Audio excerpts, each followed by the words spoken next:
Welcome back to Texas Liberty Podcast. I'm Clark Patterson, and along with Libertarian candidate for U.S. Senate in Texas, Ted Brown, we'll be talking today with Kevin Hale, who's running for Texas Congressional District 32 up in the Metroplex area. Today we're recording, it is Tuesday, July 16th, 2024. So, Kevin, let's start by asking you your background in politics.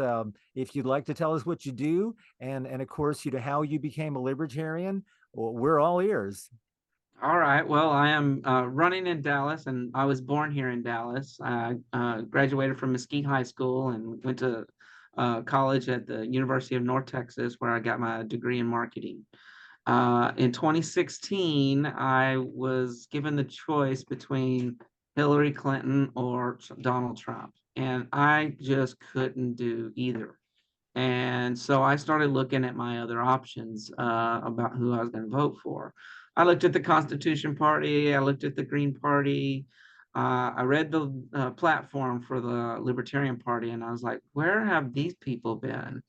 That year, Gary Johnson was running, so I just worked on the Gary Johnson campaign. I wasn't affiliated with the Libertarians. I had no, I wasn't a delegate or any of that. So after the 2016 campaign was over, I reached out to the Libertarian Party of Dallas County in 2017, who I got associated with via the Pride Festival because we were having candidates out there, so I went out and volunteered. So I got involved in 2017. In 2018, I was named the marketing chair of the Libertarian Party of Dallas County. I worked on the campaigns for, Mark Tippett's, Sean Jones, and Neil Dykeman. I worked on all three of those campaigns here in the Metroplex. We got to like 13,000 homes with a message of liberty for those people. And then in 2020, I decided that I would run for Congress. Mostly the reason I want to run for Congress is I want to stop the wars. The number one thing Congress can do to stop the wars is repeal the AUMF, which is the authorized use of military force, which they did in 2001. And unfortunately, every 2 years, they keep re-upping it. So it's been going on for a long time, and I want to stop that so that we actually have to have a debate on a declaration of war, and before we start sending these monies and these troops and these arms all over the world where we cause havoc. So that was my number one issue. During this process, I've obviously got very involved in the party. I'm now serving my second term as chairman of the Libertarian Party of Dallas County. I'm also in my second term of serving on the state Libertarian Executive Committee, or actually this will be the start of my third one, on the executive committee. And of course, I served our party during the session as our legislative coordinator, the man on the ground, coordinate everything we tried to do to stop these ridiculous bills. That oftentimes we spent a lot of time on defense. It would have been nice to have been on offense on some of these good bills that ended up dying in the session, but that's the way it goes, right? That's the lesson that you learn about legislation. They can promise you one thing and give you a nice big press conference during the committee meetings that they're going to do this thing, and then it never gets past the committee meeting. It never gets to the House floor, and it's just a big dog and pony show, and I'm just tired of it. But that's basically how I got involved and where I'm at right now. This is my third time to run. I've been running on basically just legislation. I pick a piece of legislation and I just don't shut up about it.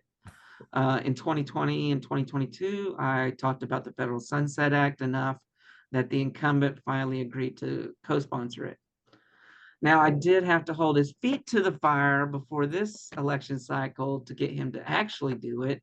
because the bill was actually reintroduced in February by a Texas guy this time. I think I had something to do with that. But it was introduced in February, but he had not been a co-sponsor until August 18th, because on August 4th, I threatened to run my campaign against him instead of the open seat, which I'm running for right now. So it took him 14 days to actually co-sponsor the bill after I threatened to run against him again. Yeah, just real quick. So your open seat, just can you tell us a little bit about that seat before I pass the baton to Ted? So Texas Sure. 32. So right now it's the incumbent must have be retiring, correct? Well, the incumbent decided he wanted to run against Ted Brown. So Oh, of course.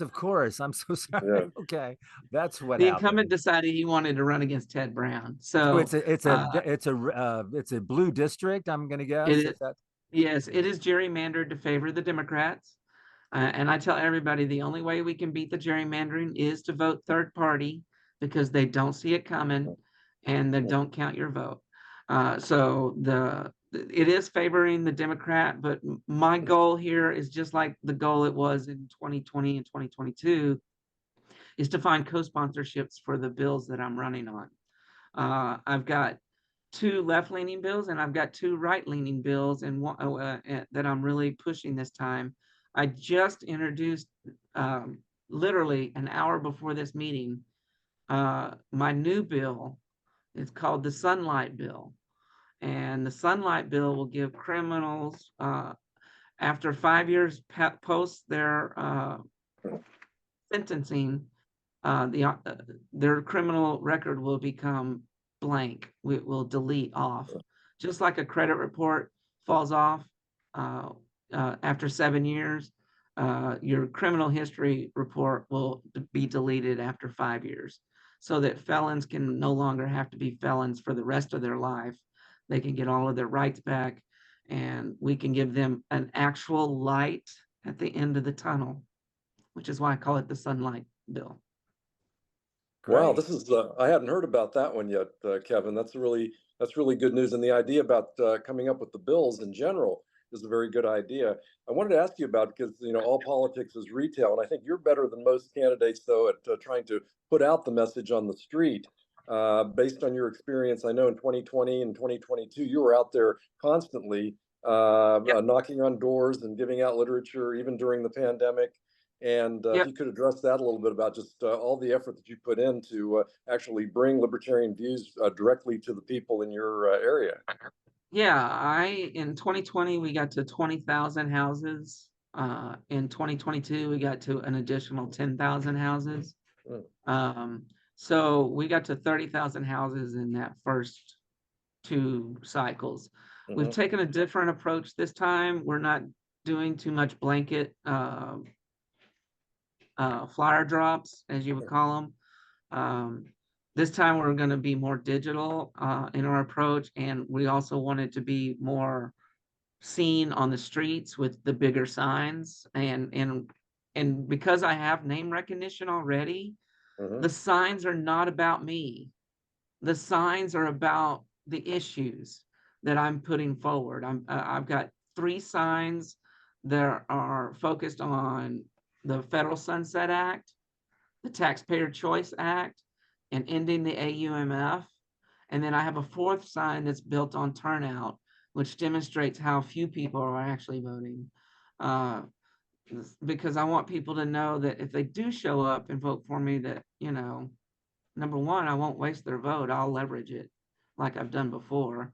And number 2, that we can win. That there's enough people not voting in this district to win the race. We need 180,000 votes to win the race. My stated goal is to get 13%, because 13% is an early adopters on the innovation bell curve. And this is something I share on my website. And getting to the early adopters percentage means that I can leverage our vote more quickly than I can with 2%. So, and it also, it allows people that say, wow, 13%, there must be a real call for this now. And getting to the to the point of no return is just a couple more percentages from there. So the bandwagon fans will start jumping on. You know, there's a lot of bandwagon voting going on right now where people think, well, there's only 2 choices. No, there's 7 choices if you would really just do some do some research and figure it out. There's 7 choices on your ballot. And a lot of people are going to walk out of their November ballot and go, who are these other people on the ballot that I never heard of? And that's on the media.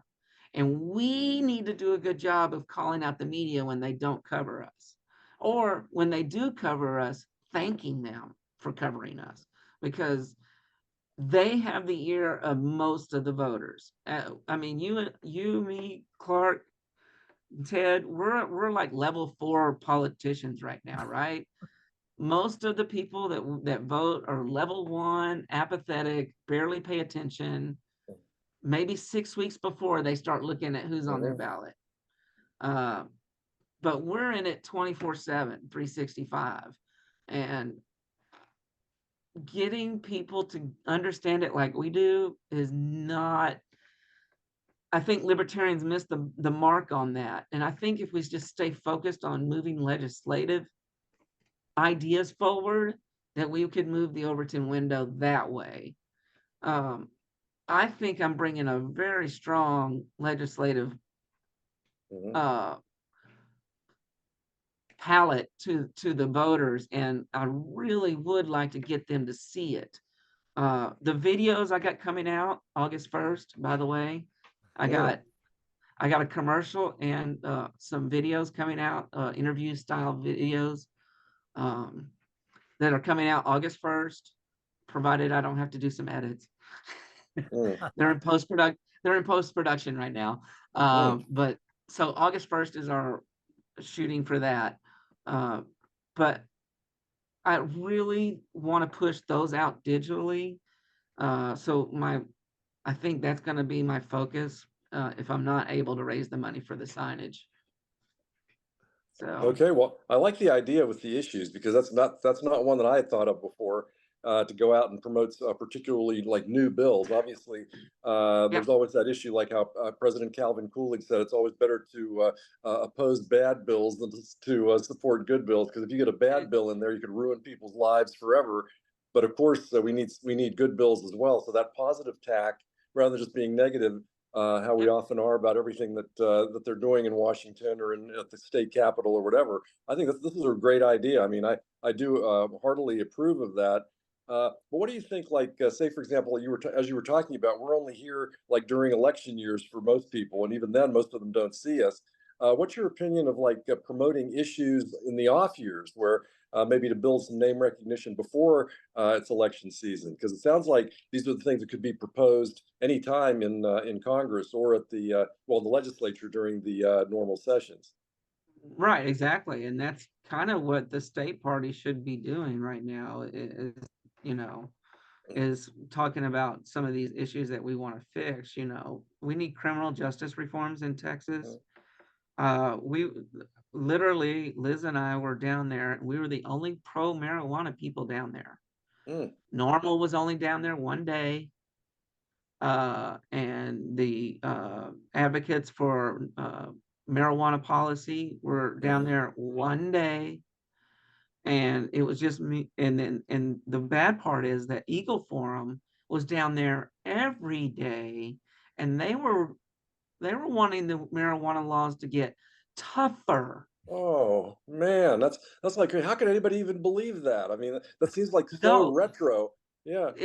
They really, I mean, you think Project 2025 agenda stuff is bad. It's full force. We saw it down there that they fully want to go backwards. I mean, it's Handmaid's Tale. It literally is straight out of the book, man. And it's scary right now where our country's headed. And it doesn't matter if you're voting Republican or Democrat, they're both moved to authoritarian. Yes. And I don't know if people really realize that you're choosing which tyrant's going to step on your neck and crush your rights and take away your money and spend it on bombing people that had nothing to do with hurting you. That's right. That's why we have to be there. I mean, people have Yeah, talked about, oh, what good is the Libertarian Party? You guys never win or anything like that. But can you imagine how bad things would be if we'd never had been here talking about these issues for the last 40 or 50 years? I mean, yeah, there were no words to express for the people that don't believe in what the powers that be are doing. So we have done right. I believe, a great service in doing that. It's just a matter. It's sad that more people haven't climbed on board there. Well, think about it. In 1972, we were advocating for gay rights. By Hmm. 2012, Obama finally got on board when he saw the voting bloc. Yes. You noticed, but he finally got on board in 2012. But it took literally 40 years Yes. to do that one thing. It We is. were in 1972, we were against the war on drugs. And Yes. finally, across the country, many states, except for Texas, because we got Dan Patrick, have Hmm. legalized cannabis. So we are moving the Overton window. Yes. Another one that we've been talking about for 50 years. The reason the whole party was the reason the whole thing came together is because of inflation and Nixon taking us off the gold standard. And Exactly. Yes. finally, people see it. Finally, over the last 6 years, they've seen them print trillions of dollars, and then they saw the 11% inflation. Finally, our message is getting to them that we were Yes. right about how this is working and how we're getting screwed since 1913. Sure. That was another Exactly. thing. Yeah. Yeah, So, Clark. yeah, let me ask you, Kevin, out of curiosity, have you ever converted any of your family members, and it may not even be, well, immediate family or, Okay, aunts, I'll uncles, tell you the nephews, story. parents? Have you ever Okay, converted them? I'll tell you the story. Here's what happened. I got involved in the party, in, like I said, 2017, 2018, and mom was concerned. She didn't know this was about. She didn't know what I was doing. And I said, Mom, just read one book. I gave her Mary Ruwart's book, Healing Our World. And after she read that book, she goes, I get it. And she's been on board ever since. So she's now a delegate, and she's also the treasurer of the Dallas County Party. Oh, Wow. wow. Impressive. Also, my nephews and my stepbrother's children are now passing out books by Walter White Wow. and Thomas Sowell. So Wow. I think my job is done here. Well, in the family maybe, but the rest of the rest of I'm Dallas working on needs the you there. Metroplex. Yeah. I've been working on the Metroplex for 6 years now. Yeah. All right. Well, Clark, any questions? Well, I guess I should follow up then by saying, now, what have you found, Kevin? Like, obviously you were converted at some point, obviously it sounds like when you looked at your ballot or when you looked to research the presidential race 8 years ago. And I mean, of course, Ted and I were already on board, but what do Yeah. you find is the biggest obstacle? And obviously, you've already talked, of course, about the whole third party thing, because we all get that, right? Ted gets it, I Right. get it. It's all, Yep. Mhm. you're a third party. I'm going to be throwing away my vote.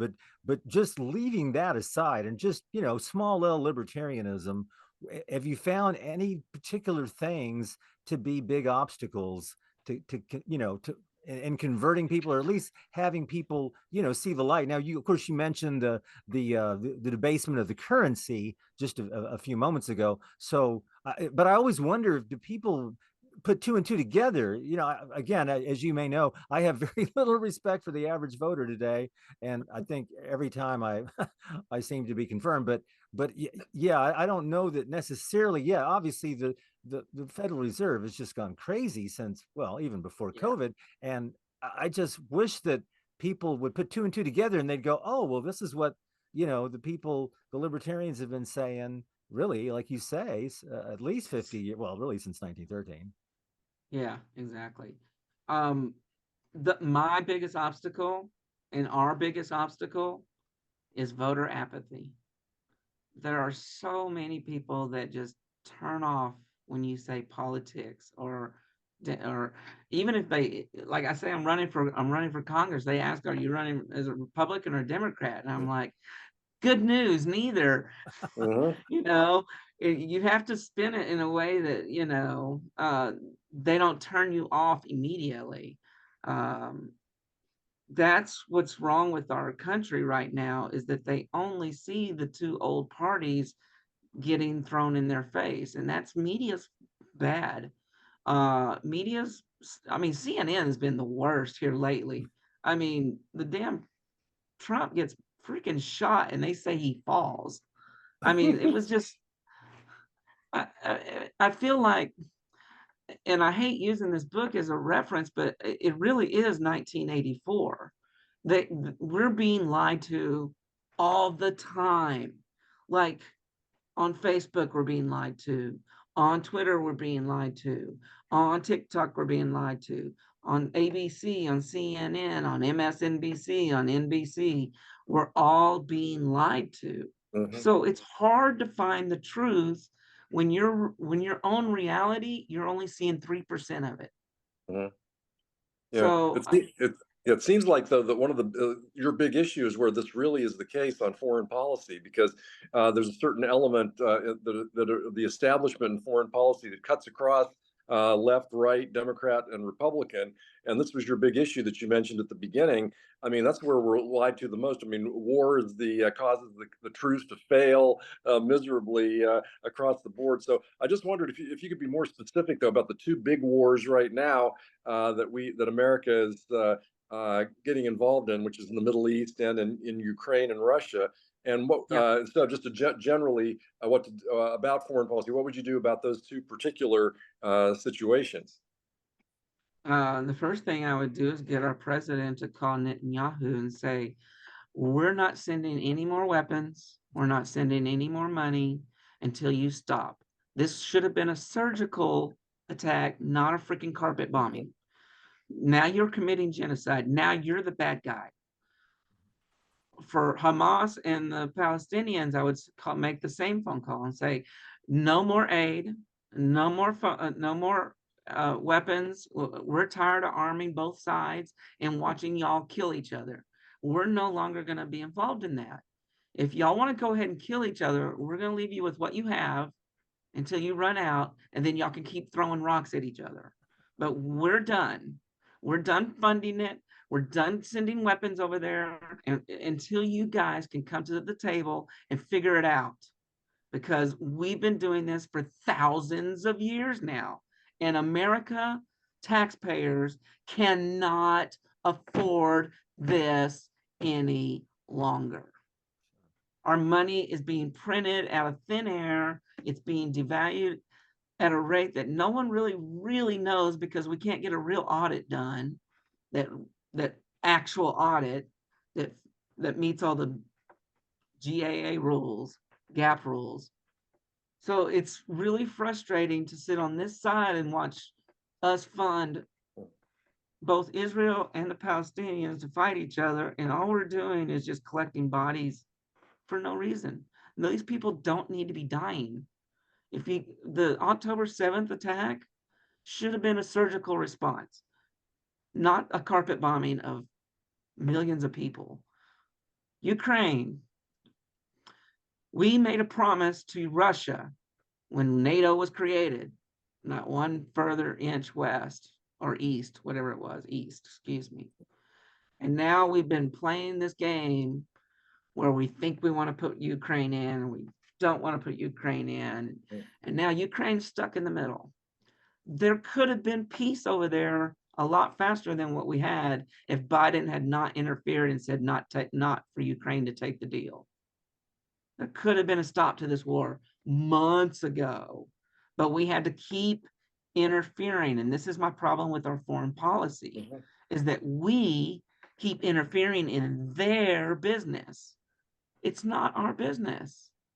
We have troops stationed all over the world because now we fund the world's police because everybody wants us to do it. I don't want to do that anymore. I want people to police themselves.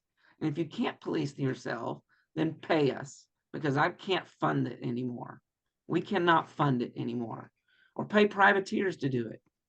But I don't want, we're about to have a draft too. Did you know that bill went through the House? There's going to be a draft, and the Senate wants to add women.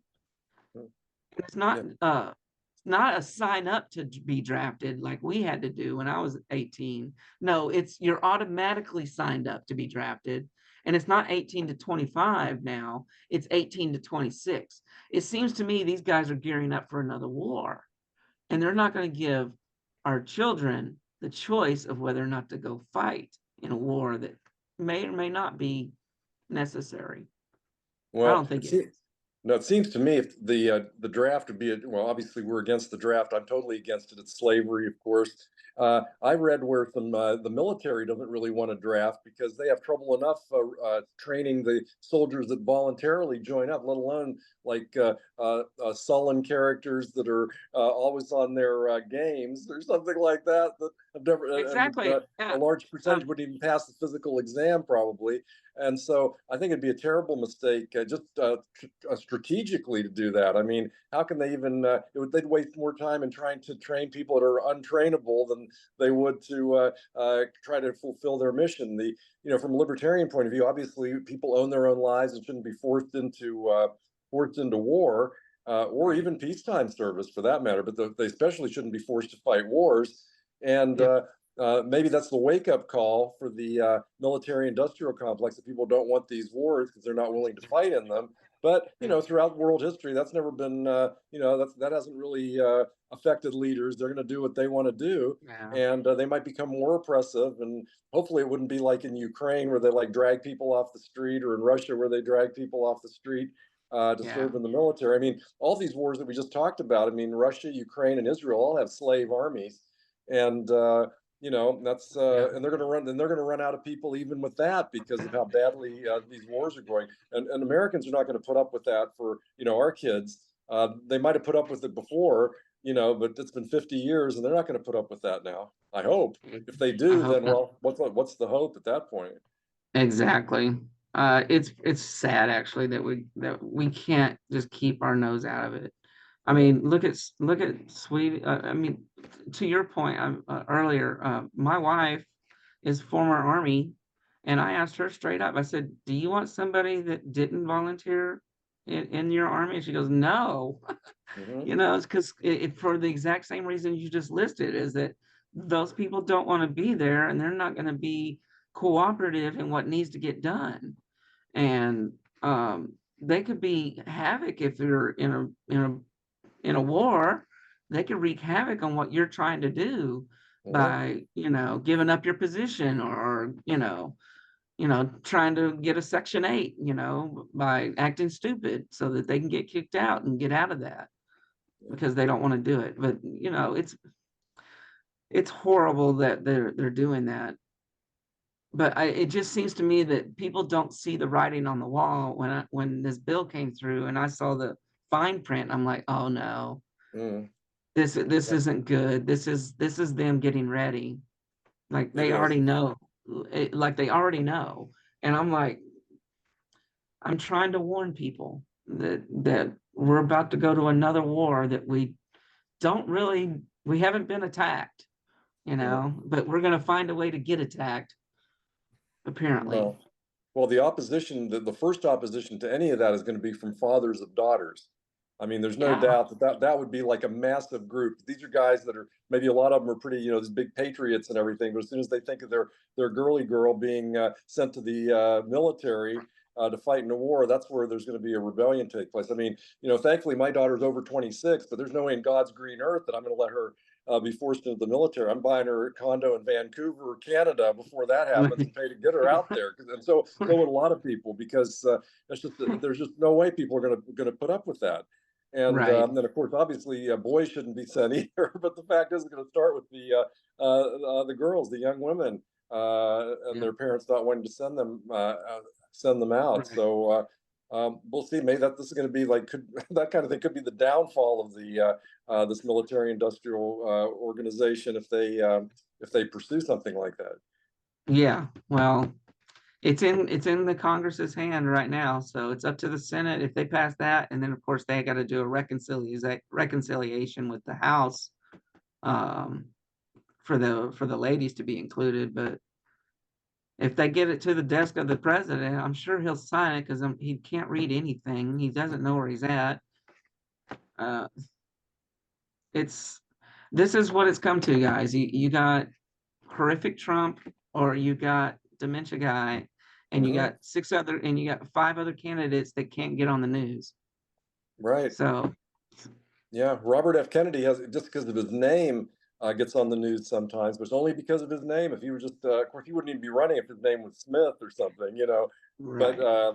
But he's running on his name, and that's about it. Otherwise, they wouldn't even cover him if he wasn't from a famous family, and everybody loved the Kennedy family. Yeah, that's one of the reasons I'm staying focused on the 3 issues that I've pushed out on the signs, but the 4th one that I've added now, the Sunlight Bill.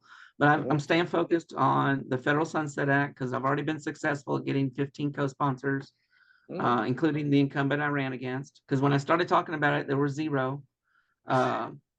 The Taxpayer Choice Act, which is basically GoFundMe for government. You get to choose which of the 601 federal agencies you get to your tax dollars go to. That's my Taxpayer Choice Act.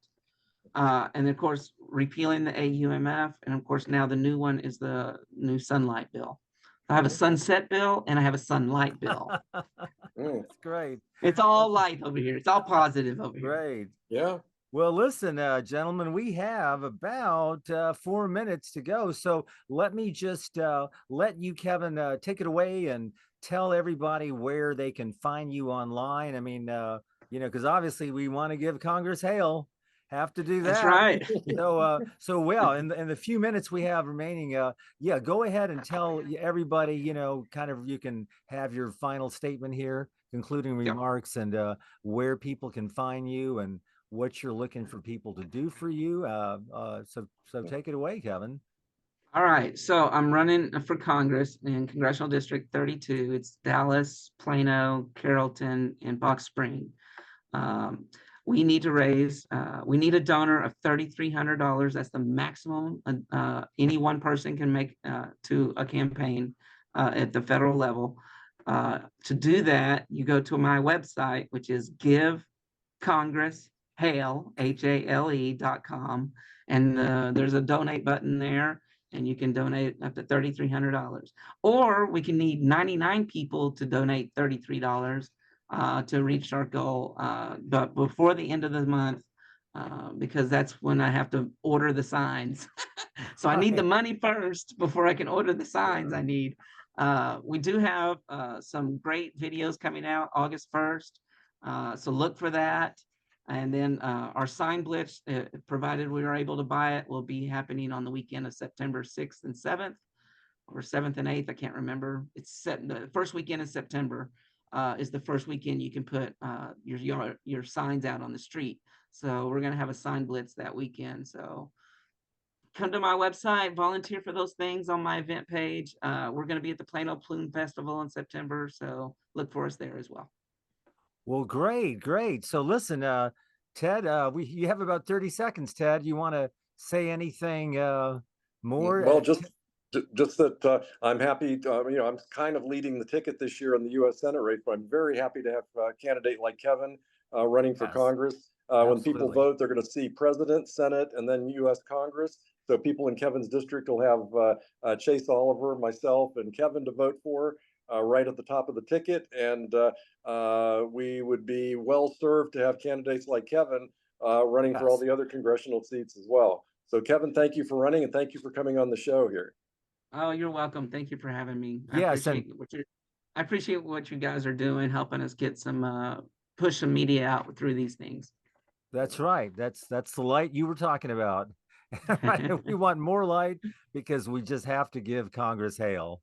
We have to. So, well, listen, gentlemen, we're coming up to our last few seconds here. So I just want to remind, and by the way, Kevin, as soon as this show is ready to drop, which should be by early tomorrow morning, I'll send you an email. And so you'll be able to push it along your social accounts as well, Twitter and Facebook, because like I say, it should drop by early tomorrow morning. So, and I'll send you that email since I have your email. So I just want to wrap up here by reminding everyone, as we like to do here on Texas Liberty Podcast, that tyranny exists when the people fear the government. Liberty exists when the government fears the people. Go out and show the government you're not scared. Thank you very much, gentlemen, and have a great night. Thank you.